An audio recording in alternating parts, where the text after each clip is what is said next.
talent is everywhere, but opportunity is not. People aren't just starting an LLC in the US, they're starting a dream. And they're starting a business, which could lead to financial freedom.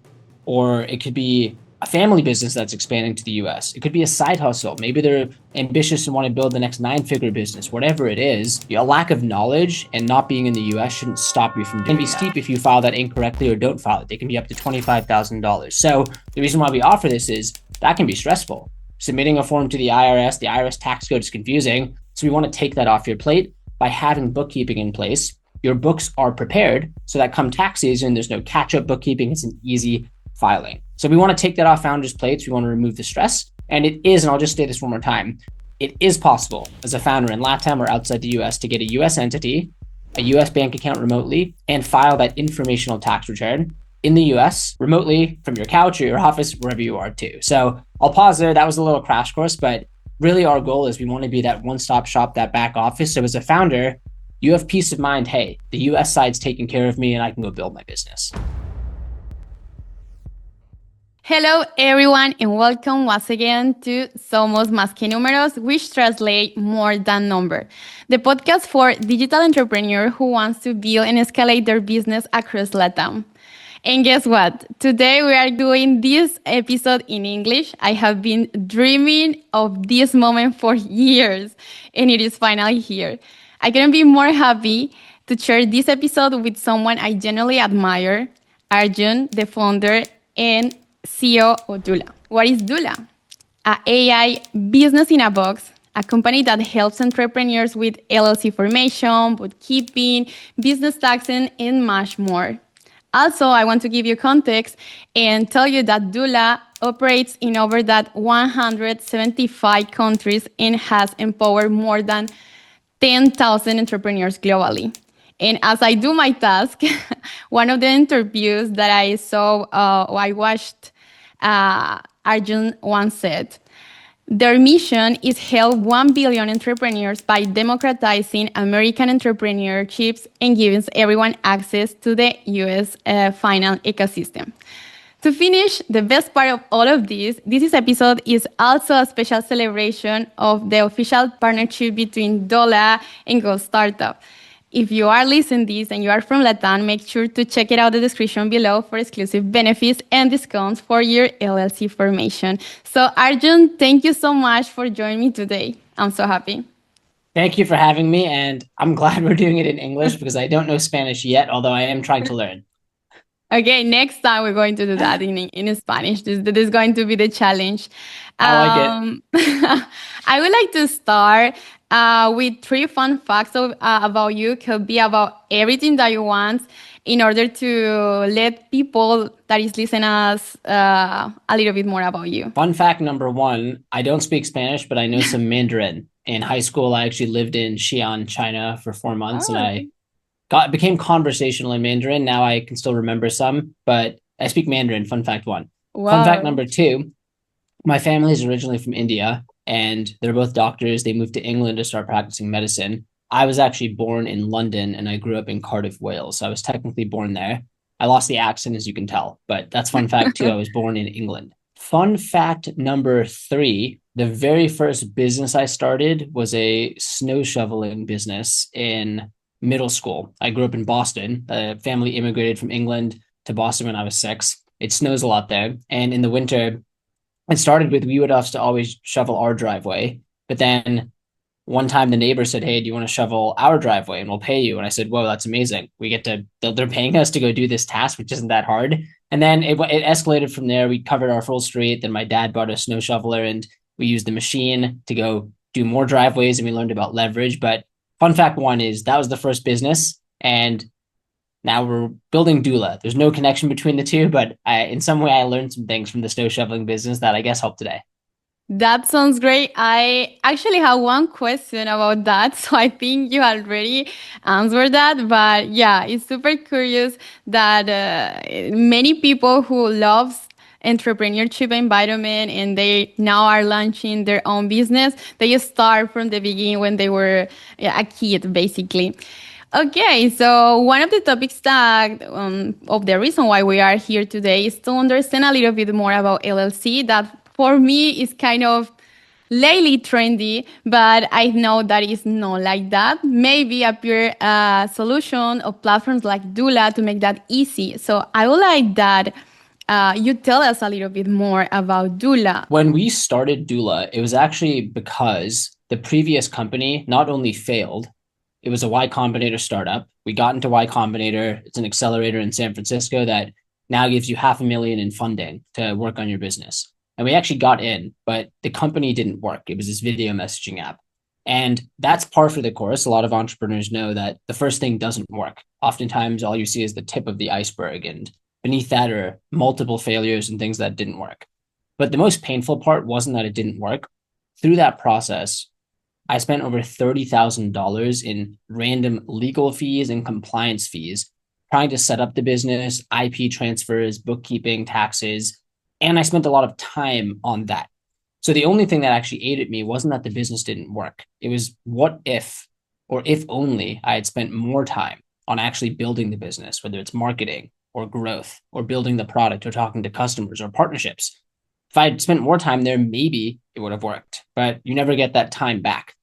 So that was in my mind as we were thinking through, okay, what's something new that we could build? And then the light bulb moment was, wait a second, could that be a business? Imagine if, I always like this analogy of the Staples easy button. They had these ads where you would click a button and it would say that was easy. Why can't you have that for spinning up a business where you click a button and not only is your company formed, but instead of forming a company and then giving a founder a checklist of things to do where you feel like you've been thrown to the wolves to go figure out on your own, it's done for you. Your company is formed. You get your EIN, you get your US business bank account from anywhere in the world. And then you aren't left hanging when it comes to tax questions or bookkeeping. That's actually done by licensed tax professionals. Why couldn't that be an all in one place? And that was the idea. That's 5 years ago. Fast forward to today. We learned there's a huge need for that, especially globally. And there's tons of entrepreneurs globally. Something that I believe firmly is that talent is everywhere, but opportunity is not. And that's ultimately why people aren't just starting an LLC in the US, they're starting a dream and they're starting a business, which could lead to financial freedom, or it could be a family business that's expanding to the US. It could be a side hustle. Maybe they're ambitious and want to build the next 9-figure business, whatever it is. A lack of knowledge and not being in the US shouldn't stop you from doing that. So fast forward to today, we've now served actually over 15,000 entrepreneurs, over 175 countries, many different types of businesses. We mostly work with e-commerce businesses. I actually think today most businesses are e-commerce or digital by default, given our global nature. And the most rewarding part about this has been being a part of these founder journeys where you don't need to have money or a lot of money to do this. You don't need to have a lot of knowledge. All you need to do is the hardest thing, which is building your product. And what we like to say is focus on what you do best while Doola handles the rest. Along the way, we've raised over $13 million. We're backed by Y Combinator. We have investors like Nexus Venture Partners, HubSpot Ventures, and we've learned a lot about how to support founders on this journey so that they can save money, time, and stress. And again, focus on the most important thing, which is actually building their business. Wow. That story is inspiring.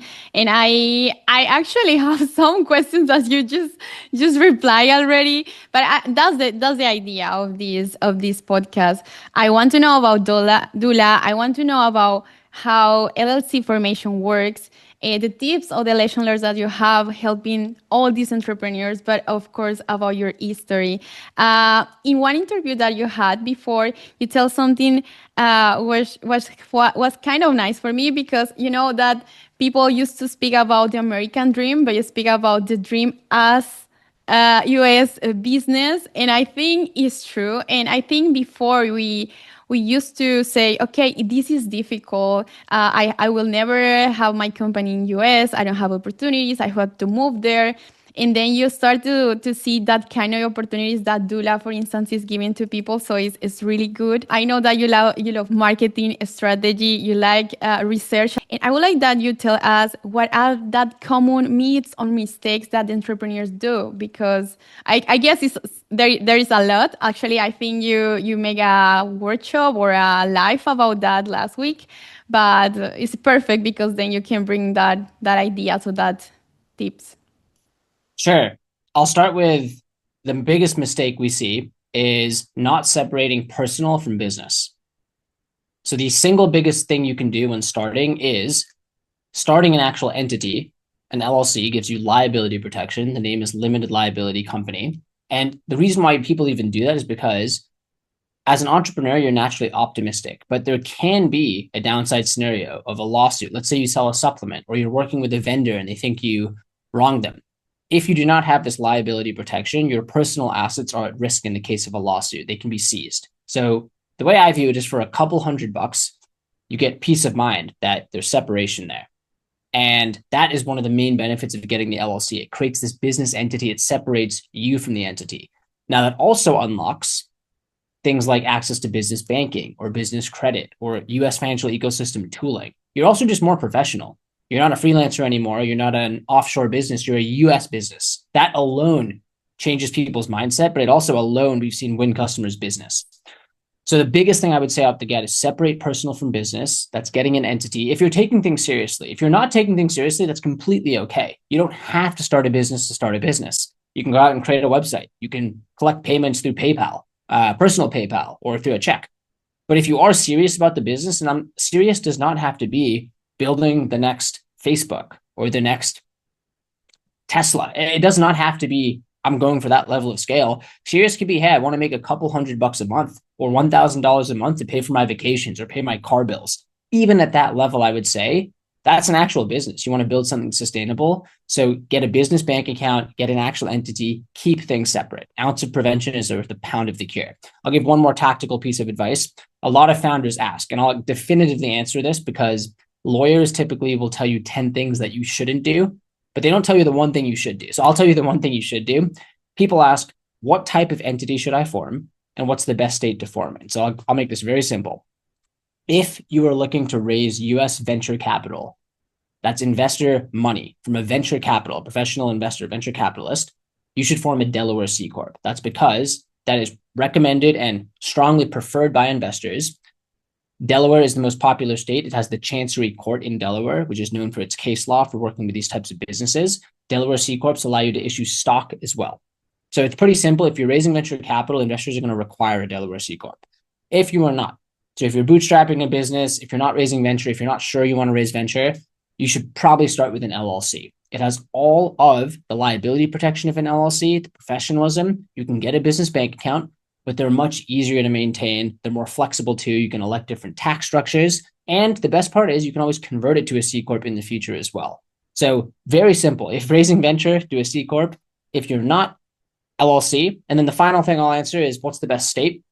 I'll give you the one answer to. If you're a US founder, you should form in the state that you live in, not Delaware. A lot of people think Delaware because if you form outside the state you live in, you're now doing business in 2 states. So you have to pay what's called your registered agent fee and do a foreign qualification in the other state. You've just doubled your fees out the gate. However, if you form in the state you live in, great, you're doing business there, which technically counts as calls, emails, anything.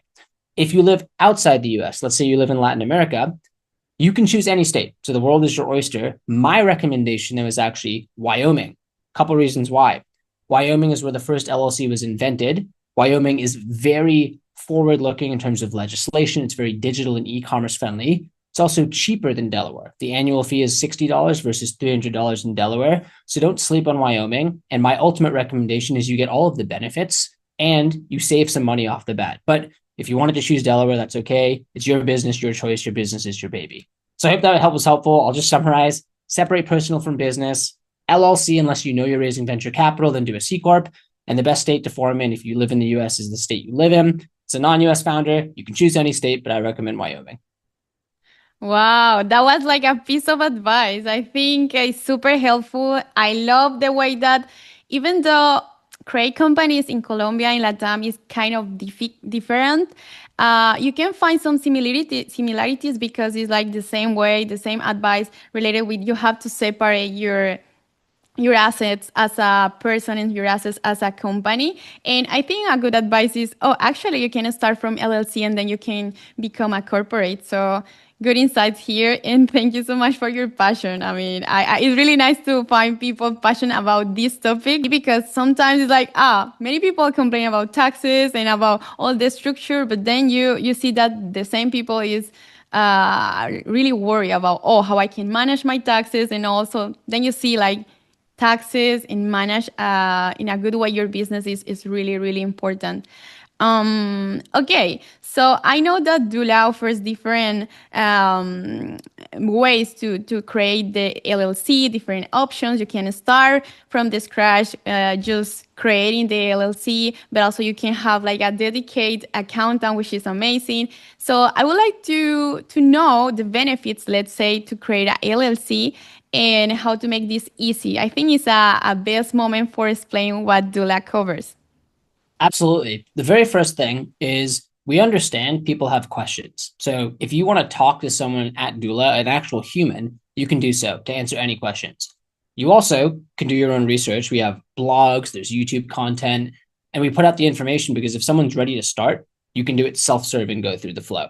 Now, oftentimes when people schedule a demo, and I'll walk through, you can schedule a consultation and you can actually ask questions on, hey, this is my business, this is where I live, and make sure you have total peace of mind before starting.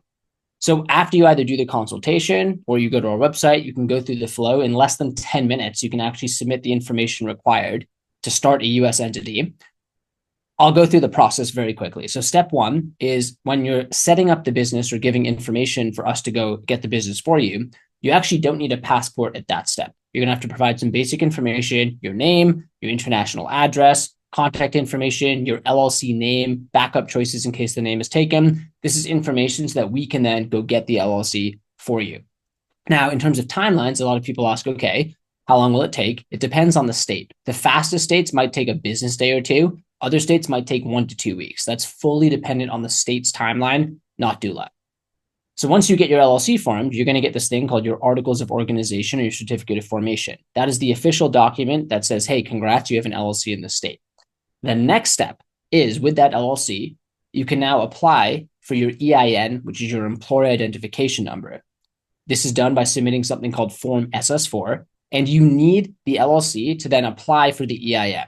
Now, think of the EIN as an analogy number for your business. I live in the US, I have a social, it connects me to the IRS.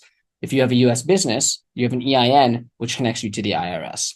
So you can then apply, and we do this for you, whether you're a US founder or international, to get your EIN from the IRS. Now, I will say something here. People ask, can I borrow someone else's social?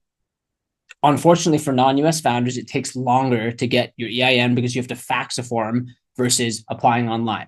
The IRS does not allow borrowing someone else's social. If someone in your business has a social, great. If they're a co-founder or a minority member, that works. But this is me officially saying, you should not do that. You should follow it by the book. I always think it's best not to take these shortcuts because the IRS maybe comes after you. Maybe you get away with it, but I wouldn't take the risk there. We like to share candidly. It could take longer, sometimes up to 8 weeks by fax, unfortunately. But that's the second thing, fully dependent on the IRS, you get the EIN. Once you get the EIN, the next step is getting your US business bank account. So Doola partners with different banks. Our primary partner is this bank called Mercury. And we actually have an API integration. So your information is not only pre-filled for you to quickly review and submit, but we have a direct relationship with the bank too. So while we cannot guarantee the bank opens your bank account, as long as you aren't a restricted business in a restricted country and your information is accurate, we're able to actually help understand if there are things that you can do to improve your odds of improving the application, or if there's actually an issue, we have a direct contact with Mercury. So we can't change their decision, but that relationship helps because we can improve the process and provide better clarity on what the application should entail, and we can streamline the application for you. Once you get the bank account, typically then the final step in the initial setup from going from formation to first sale is setting up your payment processor. So that could be using Stripe to set up your payment processor. It could be PayPal. It could be using Shopify payments. It could be using Amazon FBA. You might just use your business bank account, your Mercury account too. And once you have the payment processor set up, you're ready to actually transact and collect payments. The final piece I'll touch on here, because this is important, I'm glad you mentioned it too, is a lot of people think, hey, I've got my bank account or payments, I'm done. The journey's just begun. You now have an ongoing obligation to keep your books clean. And I'll explain what bookkeeping and accounting is. I just think of it as a way to understand how much money is going out and how much is coming in. It's actually a form of analytics, which is key because the business actually only dies when you run out of money or if the founder loses motivation. So think of bookkeeping as a way to understand how much cash is going in, how much cash is going out, what's my net profit, etc. Doola offers dedicated human bookkeepers that can support you with that. And then The reason why that's important is you will have a US tax filing obligation. Now, I'll answer this here as well. Many founders think or are scared to start a business in the US because what about taxes? Doola has licensed tax professionals and CPA certified professional accountants on our team, and we actually help founders globally file their business tax return in the US. So as an international founder, and again, I'm not a CPA, but we've worked with tens of thousands of founders, and we offer these consultations. As an international founder, depending on if your country has a tax treaty with the US, as long as you don't have what's called effectively connected income with the US, which you can think of as physical connection. Are you physically located there? Do you have physical employees? Do you have a physical warehouse? As long as you don't have those things, you only have to file an informational tax return in the US called Form 5472. Doola can help file that for you. There's no tax payment. There's an informational filing. Fines can be steep if you file that incorrectly or don't file it. They can be up to $25,000. So the reason why we offer this is that can be stressful. Submitting a form to the IRS tax code is confusing. So we want to take that off your plate by having bookkeeping in place. Your books are prepared so that come tax season, there's no catch-up bookkeeping. It's an easy filing. So we want to take that off founders' plates. We want to remove the stress. And it is, and I'll just say this one more time, it is possible as a founder in LATAM or outside the US to get a US entity, a US bank account remotely, and file that informational tax return in the US remotely from your couch or your office, wherever you are too. So I'll pause there. That was a little crash course, but really our goal is we want to be that one-stop shop, that back office. So as a founder, you have peace of mind. Hey, the US side's taking care of me and I can go build my business. Wow. I was, as I say, doing my work, my homework, and I find one comment that someone left you and say like, oh, what good content you have here, and you shared that, and you take the time to reply to him and give also even more content and high quality content, let's say, and a good reply. And I think that's what you are doing right now. So thanks for clarify. And I think it's really important to let people know, like, it's not only LLC formation, it's maintain the LLC, but also, as I think in the majority of parts that where taxes work, sometimes you don't have to pay, sometimes you just have to inform. When the government gives you money back, so I think that's important to know, because sometimes like it's not only that you have to pay, it's depending of how your finance looks like. Absolutely. One very quick thing I want to share is a lot of people might hear that and say that's overwhelming, or they might think, because I used to think this, I don't know those things. Like, I'm not cut out to be an entrepreneur because I don't know these things. Yeah. I once chatted, and this was the moment when I realized there was a huge opportunity here. In the first year of starting Doola, I DM'd this person on X or Twitter, and I said, hey, do you want to come on our podcast? He was a big name on X. I think he had over 100,000 followers. He was very popular in the make money online space. So we did a podcast, and this person was one of the top sellers on Gumroad, which is a platform where you can sell things online. He was making over 6 figures per year. So a top seller, one of the top 10 sellers on Gumroad. We did the full podcast. And after the podcast off air, made sure that we weren't recording. He says, hey, by the way, can I use Doola from where I am? He was based outside the US. He's actually based in LATAM. He said, based outside the US. Really? Can I use Doola? Okay. And I said, my next question. I said, are you serious? Yeah, of course you can. You can use Doola. And then he started asking me like, wait, you're telling me I can get a Stripe payment processor, a US bank account? You can do my taxes too. And that was the light bulb moment for me, because this is one of the top sellers on Gumroad, making over 6 figures. They figured out the business, which is the hardest thing. And they didn't know this too. Okay. So that showed me, hey, look, even people who have quote unquote made it and are making lots of revenue don't always know the details. And that's completely okay. So I share that story because it's okay if you don't know. You actually don't have to know. As an entrepreneur, the most important thing is you either figure out the solution yourself or you outsource it or delegate it to someone who can. So you do not have to do everything as a founder. And that story just really told me, hey, a lot of people out there, they don't know, but that's okay. Knowledge is power, and finding a partner who can do it and give you confidence is very key too. Yeah, I think it's a powerful history. And also, I think the good thing about companies like Doola, and I will say go startup, taking the advantage, that we also love share knowledge, teach people about things, so they can find in our own channels that like amazing information. You all the time are sharing like what things can help entrepreneurs, tips and tricks about taxation and how to manage their digital business. So I think that's also that extra help that you need to take the decision and delegate at the end of the day. Before move, you touched a point that I really wanted to talk with you, and was, I'm so excited for this partnership because many people was asking me for Create LLC because they actually realized that there is a possibility for them. I couldn't find that amazing partner, and now I hope that we can do like really, really good things. But I say, okay, I would like to know what is the point of view of Arjun, referring what this partnership helped bridge the gap and create new opportunities in the region. I mean, LATAM. What do you think about that?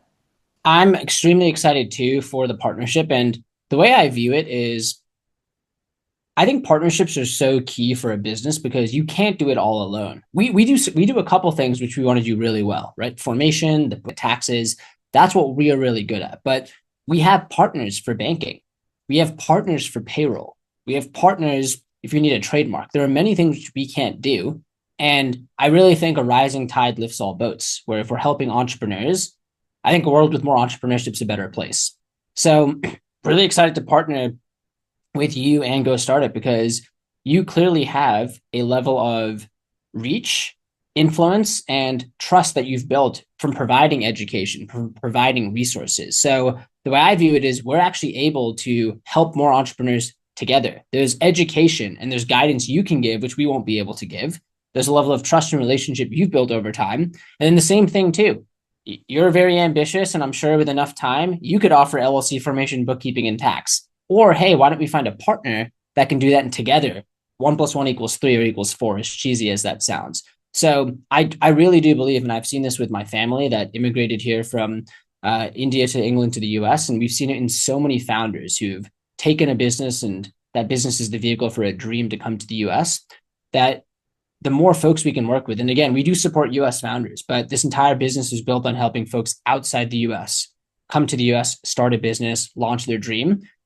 It's really powerful to work with communities, entrepreneurs like yourself who are building and serving segments globally who didn't know this was possible. So I think there's a ton we can do. And I really hope, even from a podcast like this, / as people internationally start businesses, they tell their friends and they say, hey, you can actually do this thing. And I think, again, we talked about, or you mentioned in the intro, our goal is to search 1 billion founders. That might sound crazy, but the way we come to that is there's 8 billion people on the planet. Half the world has internet connection. I actually think as long as you have an internet connection, you could start a business. You can even start a business without internet. It could be brick and mortar. So the goal comes down to, could we get 1/4 of the people in the world to potentially be interested in entrepreneurship? Maybe they don't start a business, but they can learn. They watch this content, they create a free account, etc. So I'm really excited to partner. And I would really tell people again, if you don't know, that's okay. You can learn. You can watch content like this. You can schedule a demo. You don't have to know it all. You just have to have the courage to start. And I think that's the hardest thing. Yeah, I'm so happy. I think like all the time I'm like, that energy is the energy that all people need. So yeah, I'm so happy that you also are helping people to make the business dream in US, but also the passion, because I think this is important, and that's the kind of thing that allow you or make you to be like, there is, to see that there is another possibilities to create, not only in your country, not only in your continent, but also in US. Okay, I think this is I hope is one of your favorite part, I guess, because you, wait, 10 minutes. Or 10 minutes. I don't know if I'm going to make it in 10 minutes because I have many questions, but okay. We're good. We can run over it. Okay. Okay. Okay, this is, let's start again. Okay, I hope that this is one of my favorite part because you and I both love growth, sales, marketing strategy, and I'm curious to know how you scaling and raising capital for Doola. I know that you speak about a Y Combinator, but I would like to know more. I would like to speak more about the things that you love, like frameworks, K strategy, some blueprint behind your growth, something that you say, okay, I did that, and actually works really good, and maybe you can try. I'll give one tip for fundraising and then one tip for growth. Okay. For fundraising, the biggest lesson I learned, and I've done a dedicated video on this where I shared 6 things, huge mistakes I made. I wanted other people to learn. But the biggest learning I had is that a lot of people might reach out to an investor or have one investor convo, and the investor passes and they say, oh crap, no one wants to invest. And then one of our earliest investors, Elizabeth Yin from Hustle Fund, she told me this story and this concept of the rule of 60, which is it typically takes 60 conversations to get one check from an investor. And when I heard that, I was like, holy crap, I haven't even tried enough to say I failed. It takes 60 conversations to get one check. And that's on average. So it might take more, it might take less. But the point there is that if you work backwards, to get 60 conversations, you might need to do 240 outreaches and 25% accept. So that a lot of people, I think, in so many things in life, they just haven't done enough volume and they prematurely quit or stop. So now when it comes to fundraising, if you go in with the mindset of, okay, 60 conversations, it's a lot of conversations, but you could replace that with 60 sales calls or 60 interviews, replace that with anything. And I think that mindset really helps. So whether or not you're looking to raise capital, I think you can apply that mindset to don't give up after one conversation. If anything, when you do 60 conversations, what happens is you get better at telling your pitch. You get better at recruiting candidates. You get better at selling a customer. So you get better over the course of those 60 conversations too. So the rule of 60, that's one thing. In terms of growth, one thing which I think a lot of founders could utilize is I learned of this concept called the Dream 100. And what the concept is you could go out and try to find individual customers for your business, whatever it is. Or what you could do is sit down with a pen and paper and write down what are the top places where my customer is hanging out. It could be watching your YouTube channel. That could be they subscribe to this newsletter. It could be they go to this conference. Where are they conglomerating, either physically or digitally? Make that list. That is your Dream 100. And what that means is you could go out and try to find individual customers, or you could partner with the Dream 100, sponsor the conference, or do a podcast on a YouTube channel, or run paid ads on a YouTube video on their channel, or go to the physical convention. Whatever it is, subscribe to the newsletter, send an email blast. That is where you can actually partner together and have these win-wins versus going out and having to find individual people. So you can do that, of course, but I really like this concept of the Dream 100 because it shows how valuable partnerships are. And a really good hack to building the Dream 100 is you can actually start your own podcast or show and then interview folks. And when you interview them, it's such a big win-win. You provide free education. You can then have content which you can put out. So it helps promote both businesses. It helps find new partners and companies too. It helps attract new people in the Dream 100 as well. And it helps build a relationship as well to just learn more about each other as well. So that's a huge hack, I would say, is the Dream 100. I've also created some content on this as well, but I think that's such an undervalued method for a customer or for an entrepreneur who's thinking, hey, how can I acquire customers? Do that exercise. And then again, rule of 60 comes back. You might get 60 no's from the first time through the Dream 100, but all you need is one yes. Because when you get the one yes, do you know what you do? You go back to the list and say, hey, by the way, quick update. I'm working with this person. Are you interested? And you know what they'll say? Oh, whoa, if that person's working with them, they must be legit. And the next time through, you get 10. Then you go back and eventually they're like, oh, that's the default option. I should just go use them. So it can compound and the flywheel spins over time. Wow, I am just taking note in the entire podcast, but it's actually true. I think I mean, both of them are really good. You just make me remind the history behind the founder of Canva was insane because was many no, and finally you see what is Canva right now, and it's impressive. So definitely a good advice, and I hope that everyone who is listening us right now can implement that. Okay, there is a big part of your history that I so curious and I think I have like split that in 2 parts, but I think we can just do that together. Is your experience in San Francisco. All the people who loves tech will, I mean, it's one of my dreams. Will go to San Francisco, live the experience. You actually have that experience. Just you were in Y Combinator, and also you were working in Dropbox. So, oh my God, it's like just like a career that many people want to follow. And I would like to first know which is, I mean, what is behind that experience? Is something that may change the way that you think right now in terms of YC Combinator. And also, well, I think I can ask the next question after that. I'll tell you the best part and worst part about San Francisco. I lived in this neighborhood called Hayes Valley, which is by the Painted Ladies, which are these colorful houses. You might have seen them on the show Full House, but these colorful houses. I would bike to work each day, and my bike ride, it was 20 minutes, but I would bike down the hill. Then you'd hit a street called Market Street. And on Market Street, every day, I pass the Twitter office. You bike a bit more, oh, there's the Uber office. Then I take a right on Second, and I pass the LinkedIn office. I keep biking down. I take a right on Brannan Street, which is where I dock my bike, and there's Dropbox. Down the street, I can see Airbnb, and I can see Pinterest. Every single day I was there for a little over 2 years, that was my commute. And that creates this distortion where you think that's the only type of company. I'll confess this now, it's a bit embarrassing. I actually didn't know that you could start a business without raising money, which sounds so silly, but I didn't know what an LLC was. I didn't know what bootstrapping was. I thought the only way you could start a business is raise millions of dollars, apply to Y Combinator, get on TechCrunch, raise money from investors, and get a Delaware C-Corp, because that's the world I was around. These companies that are massive businesses, billions in market cap. So I think the best part of San Francisco is imagine being surrounded by that all the time. When you're in coffee shops, that's all people are talking about. Around you, people are building. It's contagious. You realize, wait, maybe I can do it. So I think that's the best part. And that's why the biggest companies come out of, if you look, I mean, there's companies that come out of other geos, but on the whole, out of Palo Alto or Silicon Valley or San Francisco, the biggest companies tend to come out of there. Now, the worst part I would say is that can be a bit suffocating. Imagine everywhere you go, every party, every conversation, every coffee shop is tech, tech, tech, tech, tech. It's a double-edged sword because it creates the people and the companies that come out of this breeding ground, but that can be a con in terms of, hey, maybe you want some more diversity in terms of conversation or experience, etc.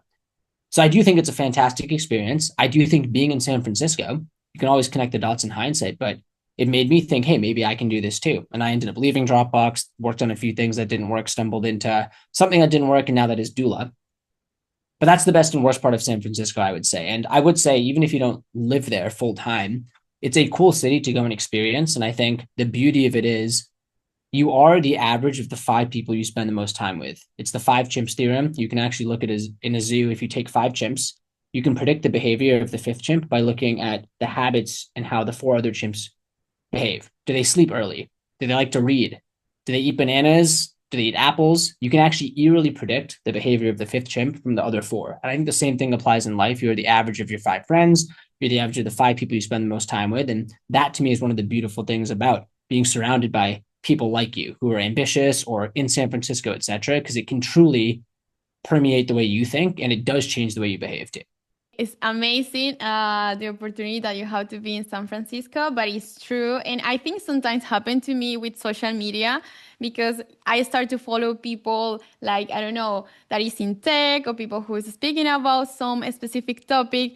And I sometimes as a creator, I have that perception that, oh, when I'm going to speak about that, let's say, if everyone is speaking about the same topic, but it's not like that. It's just I create that kind of environment, and I have the perception as a creator sometimes that, oh, maybe that what I have to say have no value, but it's what happens when you are surround many people who is in your same, I don't know, same vibe, let's say.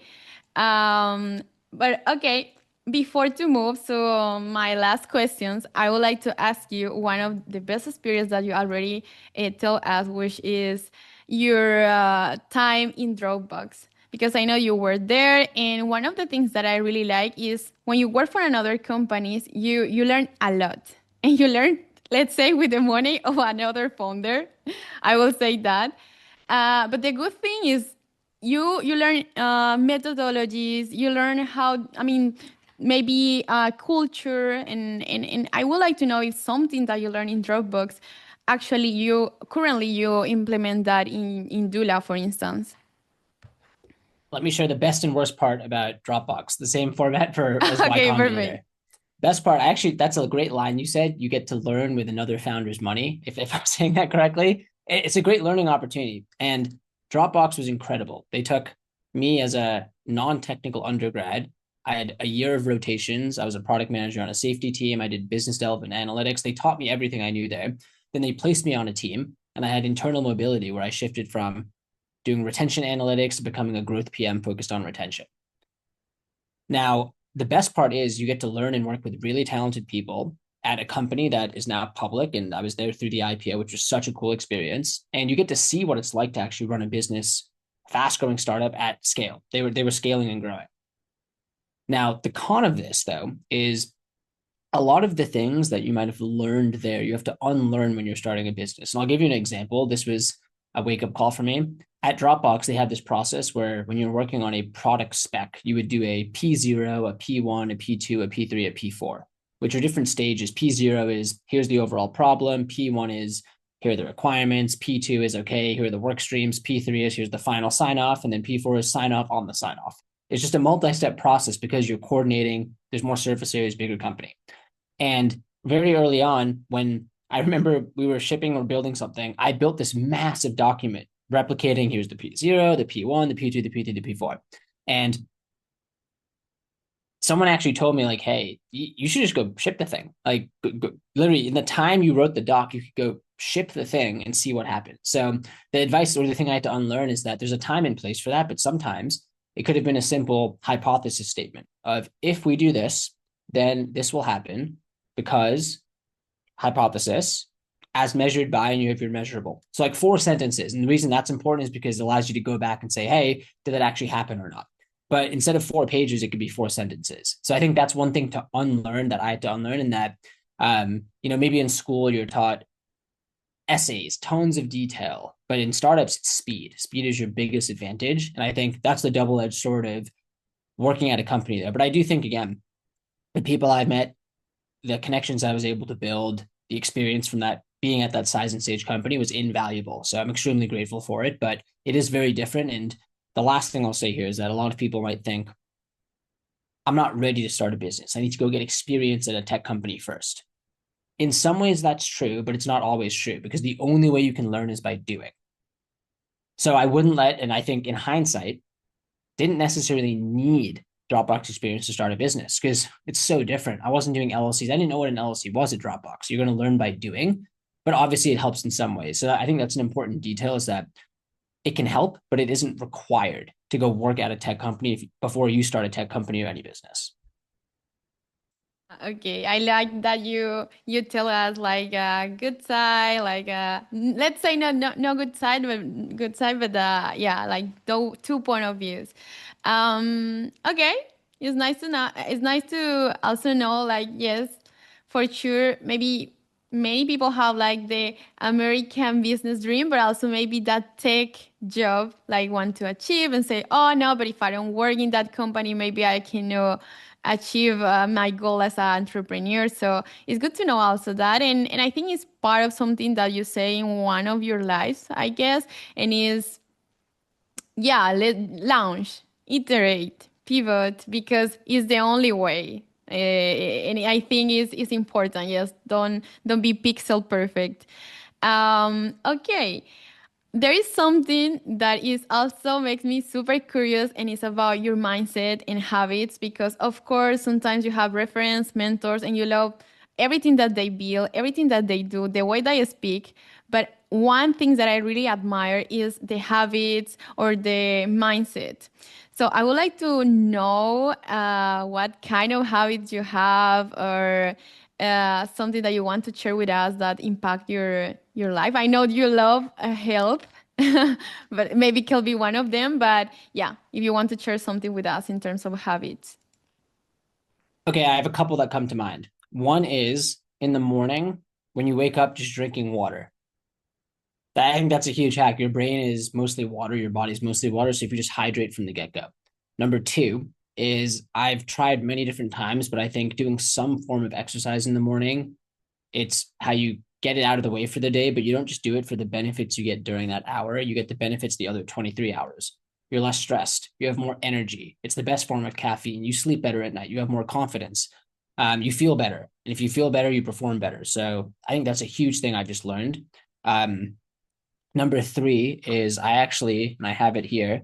I got this Kindle, so I like to read, and I keep it in my pocket. It fits in my pocket. And the hack here, this is I'd say a habit, is um, instead of now you go to your pocket and your phone's there. If you have a Kindle there, you end up reading more. So I have a book right here that I'm reading called Thinking in Bets. It's by Annie Duke, who's a poker player, and that's literally in my pocket here. I have another Kindle on my bed as well. So instead of going on my phone before I sleep, my phone somewhere else and I can just grab the Kindle and read. So I'd say that's a hack or a trick that I've used to read more. And it's always fun to read a good book or get lost or immersed in a book. Those are three that come to mind. Ah, okay. That I mean the water, yeah, I'm totally agree. I think one time I listened to someone to say, "Oh, you have to take a shower inside yourself," something like that. And That's you made good. I might steal yeah. that. That's good. And you do that just by drinking water. So yeah, I kind of agree. And of course, you let us know that you really like to also read. Related with mindset, or at least I think like mindset can be linked with a yeah challenge, let's say, that allow you to develop that kind of things, like that mindset. That's why I think in that way. And one thing that I wanted to speak with you, probably you feel like that, probably not, probably you have an advice, but is, entrepreneur can be lonely, and sometimes you think like you are the only guy or girl who is obsessed with your project. You really think in your project, but sometimes you feel stuck. For instance, is one of my is my I'm speaking for me too. Sometimes I like, oh, I want to do this and that, but then I find myself like stuck, like how I can go to the next step. And I know that one of the things is find a mentor, and I think you also say that. But I would like to know if you have that experience, how you manage that kind of things, and if you have some advice that help you in the past. You gave the biggest piece of advice is you're not alone. It can be so easy to think I'm the only one who's stuck and from the outside everything looks rosy. But every Yeah. business at some point, no matter what your business is, whether it's a tech company or you're a creator, every business at some point is going to be really broken. But you just never see that. People usually don't talk about that. Instead, it's the manicured photo on Instagram, or it's all the tweets that are just talking about the good things. So I think that's the first thing, is realizing that's not true. And I'm glad you candidly shared that, because people can realize, oh, it's not the case. So that's the first thing. I think the biggest thing is surround yourself with other people, Yeah. other entrepreneurs, people going after similar things, so you can realize, hey, they're going through similar pains. Another thing is that someone else in business has experienced the exact same problem as you. So something I've now changed is, if I face a problem, I used to think I have to go figure it out on my own. Now I think, who can I talk to? Like one call Yeah. away that can help me think this through. It could be a colleague, could be a coach, could be an investor, but someone else has probably solved this problem. You don't have to go at it completely on your own. And then the fourth thing I would say is, I know it's cheesy, but I do think the only way you can lose is if you stop.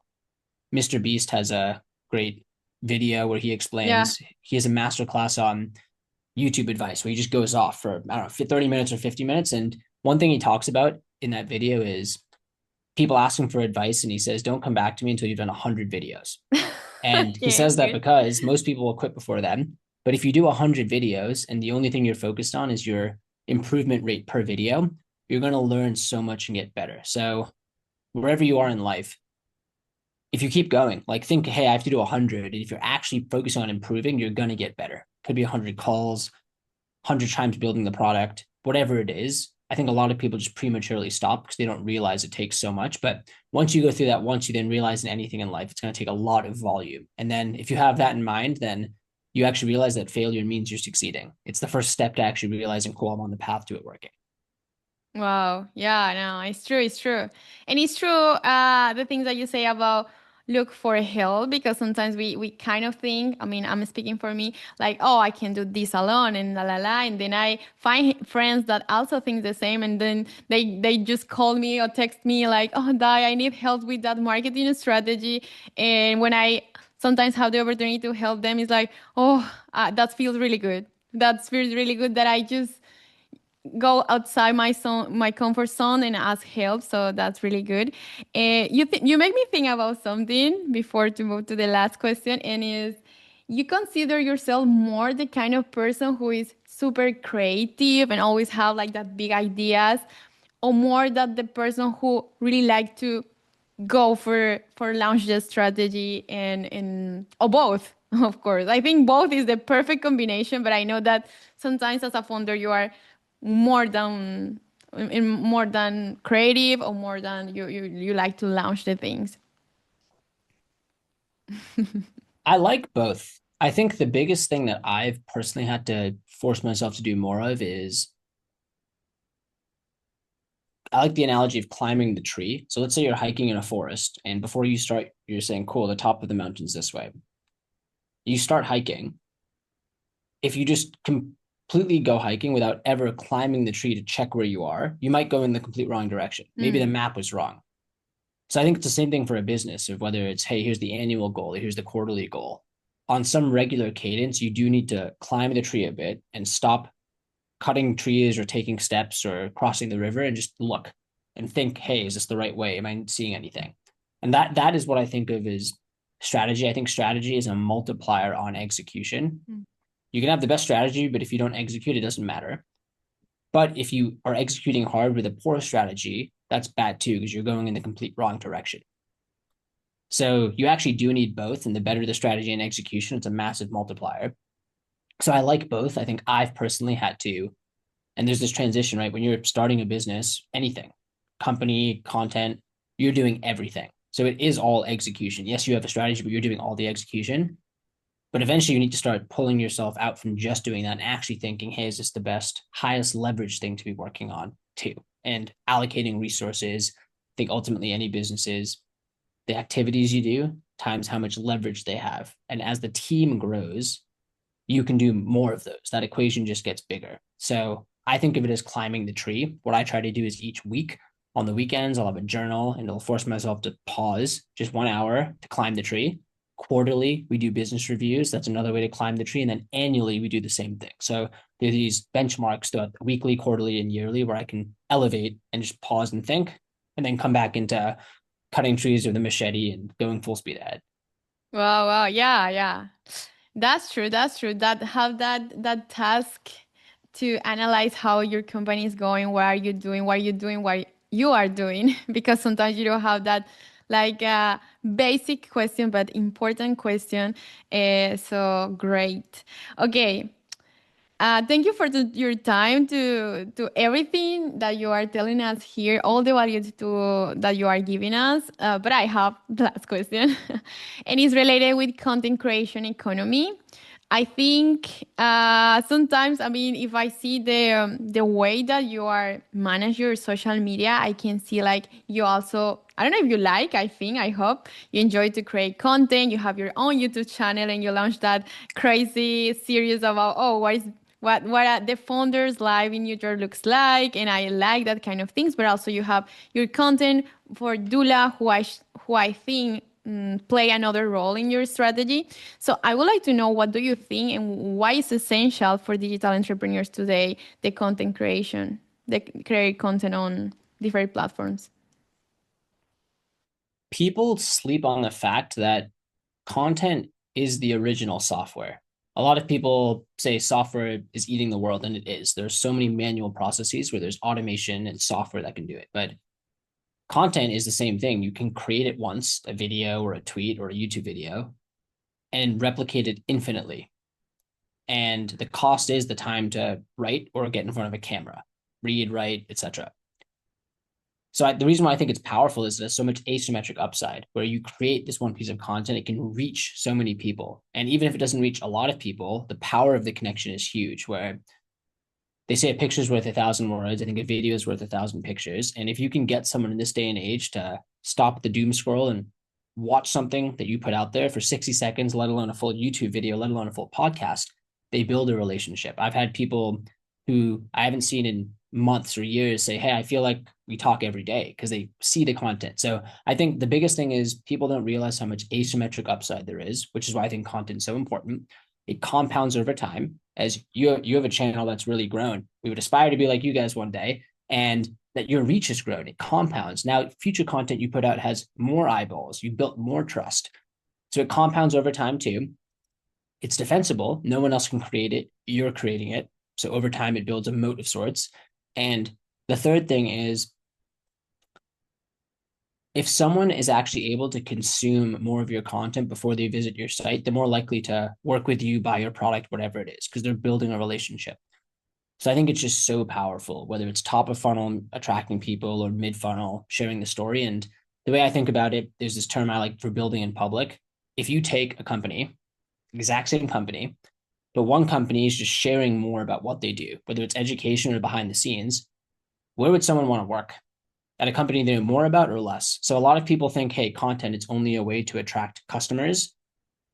No, I think of it as the 3 C's: customers, capital, investors follow, and then colleagues. You can actually find people who might want to work at the company too. And the final piece of advice I would give, which I try to embody, is I don't think of myself as an influencer or a creator. I'm a documenter. That's all I'm doing. I'm just documenting. Here's my day today, or hey, here was this office series we did. Even now, we're documenting. We're sharing learnings, we're sharing tips, we're just documenting. And I think if you take that mindset, it frees you up, because you don't have to influence or create for anyone. Just know I have some perspective. It's interesting even for one person, great. And you can document, and at least you have some time capsule of the journey that you can look back to. Wow, yeah, that's true, actually. And I think, I don't know if it's Gary Vee, but it's like have that mindset to document everything. And I think he have a praise related with that. But it's true. And I think it started to be like a trendy kind of content that people create, document, oh, like founders, who is behind the scenes, why you are with your clients, how you build the product, the platform. So it's amazing. And I think the key part, because I also have that question like many times, is what is the difference between someone who is online and no, is the trust. Because as you say, when I have that call, sometimes I appear in the consultancy. I still appear in the consultancy because for me it's like a one-to-one, the way to learn more about my users.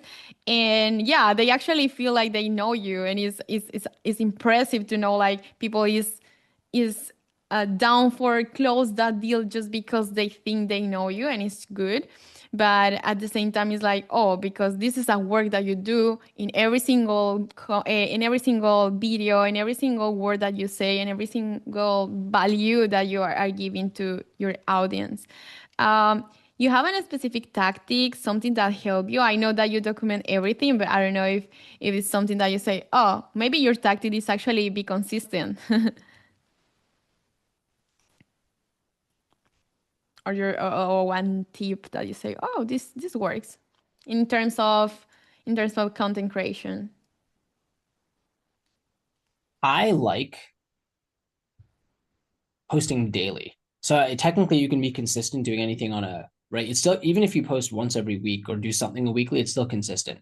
Versus it's like someone who starts a new workout plan and they work out for 6 days in a row, like really intense and motivated, but they stop. Versus the person who just once a week continues to work out, and then a year later, just once a week, they're chipping away. That's actually better. That's consistency. It's just a different form. And I think intensity, the first thing, makes a good story, but consistency makes the progress. So intensity, oh yeah, I did 6 workouts in 6 days, but then you stopped. So the reason I like the daily mindset is, if you tell yourself I'm going to do something daily, you flip from the, oh, I have to do this, to no, I'm doing it. And then it's like your brain just opens up to ideas. So if you're like, hey, I'm going to post an X post each day, you're thinking, your subconscious of like, oh, I got to post tomorrow. So wait, that could be a cool thing to talk about, or that could be a cool thing to talk about. So again, it doesn't have to be daily. It could be one video per week or even per month. But if you are very consistent with that, it just forces a different mindset shift. So I do think, again, it's very cheesy. I think everyone talks about consistency being the most important thing. But there's crazy stats. I think to be in the top 5% of podcasts, you just need to make it past 20 episodes, because most people stop before that. That's it. It's pretty well. It's actually top 1%, I believe. But yeah, just staying in the game is the biggest thing. So I would agree with you. It's cheesy, but I think consistency. Yeah, definitely. And I think, as you say, if you have the mindset that, okay, consistency, but also you have like that time that is part actually of a strategy. Okay, to the cherry of the cake is finished with something that is related with content creation right now. It's related with business. It's actually that you are something that you are doing in your business and is AI. And I would like your point of view about AI to close this with like as we say in Spanish, con broche de oro, which means like, yeah, to finish with some insights related with that revolutionary technology that is changing everything, which is AI. And I know that you have AI co-founder, and I just want to know what is your take of this? AI won't take your job, but someone who knows how to use AI will. It's here, and I don't think it replaces humans, but people who know how to use it well are going to have an advantage. We take the same philosophy internally. As a team, we strongly encourage it, but we don't say it's the only solution. We take the same approach externally too. We believe that founders don't want to just talk to software. AI can be great. It can help them get a faster response, or it can take actions for them. We believe some people still want to talk to a human, whether it's their taxes, their bookkeeping, or formation. So our entire approach and my belief is that we want to build the Iron Man suit. Tony Stark is just Tony Stark, but when he puts the suit on, he becomes Iron Man. He can fly, he can shoot the laser, whatever it is. Same thing internally, same thing externally too. So I think the best way, like anything to learn, is to use. So as a company at Doola, we all have a G Suite Enterprise subscription. So Gemini is the default LLM we use, but we tell people, hey, if there's a different tool that can provide a better case, make the case. Is that the best tool to use? Try out different tools as well. And I think reflexively using the tool is powerful, where you might not realize or think. I'll give you a crazy example from last week. I was at a golf course, a driving range, and it was the third time I'd ever been. It was really fun. And I hit a ball 226 yards. So they had data, it measures the launch angle, how many yards it went, etc. So I took that photo and I put it into ChatGPT and said, hey, if I trained for a year based on my stats, how far could I drive a ball? And it gave this crazy analysis talking about, oh, here's the formula to calculate it. Here's the training plan. Here's a workout regimen. So when you start to realize, holy crap, there's just, it's not replacing your thinking, but it's augmenting it. You realize how powerful it is. Another thing you can do, we could take this call and we could feed it in and say, hey, give me radically candid feedback for next time I go on a podcast, how I can improve. Imagine having that partner in every call you do or every email you send, revising, getting feedback from someone who is an IQ of over 200 with all the world's information at its fingertips. So I think there's a ton of value there. And Yeah, if you embrace ton. it, if you embrace it, you can grow. It's not going to replace, but I take the mindset of augment, not replace. Yeah, I love it. You make me think about, I mean, that we were speaking about content strategy and all, and I say, okay, as now you have the possibility to record your calls, of course, letting you know the clients and the users, but actually is a good source to create content to analyze what they are thinking, what they're paying, how to build new products, and I was like, okay, that's really good to analyze what the user is saying in the way that they think. Okay, so I'm so happy again for this collaboration, for this podcast, for the partnership. I really think we can give a lot of value for people. I mean, around the world as you are doing right now, but of course for people who is in LATAM and start to discover this new word. So I don't know. I know that I make a lot of questions, but I don't know if there is something that I don't ask you that you want to share, because of course. Maybe I don't know, I don't do some question. It would be nice to. This was a ton of fun. I really appreciate the work you're doing to educate entrepreneurs, better serve them too, and for giving Doola the opportunity to share its story and how we can support entrepreneurs. The final thing I'd say is it can be scary, but you don't have to have all the answers. So I strongly encourage folks. You mentioned earlier the link in the description. You can head to the website. You can talk to a human. And no matter where you are in the journey, take one step of action. Maybe you don't even have an idea. That's okay. Schedule a free demo. You can talk to the team. Or maybe you have everything set, but you just want to make sure, hey, by the way, I want to just walk through the bank account process or taxes. Great. Schedule the demo. Take some action. Ultimately, I think the two saddest words in the English language are if only and what if. They're just sad words because you could have just done the thing and life is so short at the end of the day. So take the action, whether it's booking the demo or posting the post or going to talk to the stranger, whatever it is. You should just take the Yeah. action. I think that's good advice for anything in life. Oh, amazing, amazing way to finish this podcast. And as Arjun say, all the information about him, about Dula, about our collaboration is down below. Arjun, thank you so much for the opportunity. Thank And you so much for having me on. see you in the next episode. Let's do Goodbye. it.